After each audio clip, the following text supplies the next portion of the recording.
Victoria and David Beckham make the perfect pair, on and off the dance floor.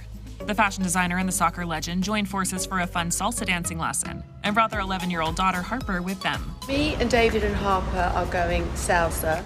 Victoria documented the fun family outing, starting with their walk to the studio. He's warming up in the car park. Once they arrived, the Beckhams got to practice, and Victoria poked a little fun at her husband as he tried to get loose. How are you feeling? This down here feels great. This up here feels a bit tight. Are you struggling to loosen up? A little bit. You're struggling. For her part, the Spice Girls icon was totally ready to go and wearing the perfect footwear. They're embarrassed I'm wearing heels, but I'm going to show them how it's done. She and David then showed off their routine, and they nailed it, hitting every step with ease. They both worked in a spin, and when it was all over, they hugged and grinned ear to ear. Both Beckhams shared the video on Instagram. In his post, David tagged his friend Mark Anthony in the caption and quipped, "Let's go on tour." Vic playfully commented on her husband's post, "Nobody puts baby in the corner," referencing Dirty Dancing. And their 20-year-old son Romeo Beckham shared his amazement at his dad's moves, commenting, "Wow, Dad, I'm impressed." In addition to Harper and Romeo, Victoria and David share sons Cruz and Brooklyn. Last year, the proud parents were there when Brooklyn tied the knot with his now wife, Nicola Peltz. Brooklyn recently talked to Access Hollywood about his marriage and the relationship advice he learned from his dad.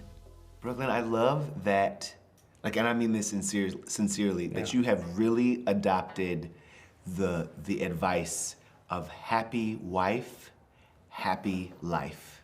Yep. Like, you really seem to have gotten it together on that. Yeah. How did you learn it? Who told you? And who was the example of like, well, listen, if it's gonna go well, it's gotta go her way. In a lot of ways. It was my dad. It was my dad. Really? Yeah. Really? Mm-hmm. He was just like, just live life and just make sure your missus is happy. You know, that's what he told me. That's best. That's I mean, a good advice you can get. Yeah. I think. I do everything to make her happy and make her feel comfortable. So it's good fun. You know, girls run the world and guys just live on this planet. So you're not wrong about it. You are not wrong about that.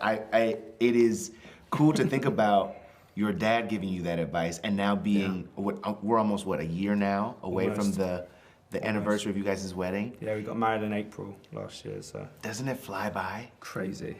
Right. I love it though. Yeah? The thing is, like, when we were engaged, like, saying, like, fiance was just, like, annoying. I just, like, wanted her to be my wife. Really? You know, now I can say, like, oh, my wife, you know. But I can still call her my missus, so.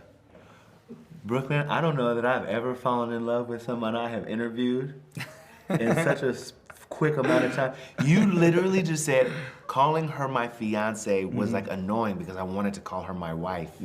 That must be one of the sweetest things I've ever heard anybody say about their partner. But there is something about the way, at least I'll say this, and I hope that you understand this with the utmost respect. There is something about what you share in your relationship and the way that it encourages other people to be loving and kind to their partners, to recognize that loving and kindness in their partners. I've seen headlines about you, like, people are saying that we need more men like Brooklyn Beckham after they realize he's the perfect husband. And I know that there's not a situation where you really are the perfect husband, but that it does seem to be an intentional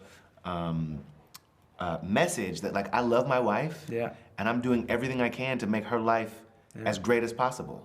Yeah, I mean, like, she's made my life 100 times better, and, you know, I just think, like, it's probably the most important part of someone's life is finding the right person to split, you know, because that's your whole life after that point, you know? Yeah. So, you know, I'm excited to be a dad, and I just can't wait.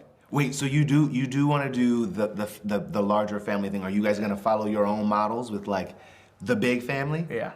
I mean, I always say, obviously, I'm not the one having the baby, so it's however many she wants, but she's told me she wants a big family. Really? So, yeah. Okay, give me a range. Like, we talking 3 to 4, we talking 5 to 6, 7 to 15, like, what's the situation? You know, we've had conversations, and she's like, oh, I kind of want 4 or 5, and then we want to adopt 2 or 3, so. Wow. Yeah. That's really beautiful. Yeah.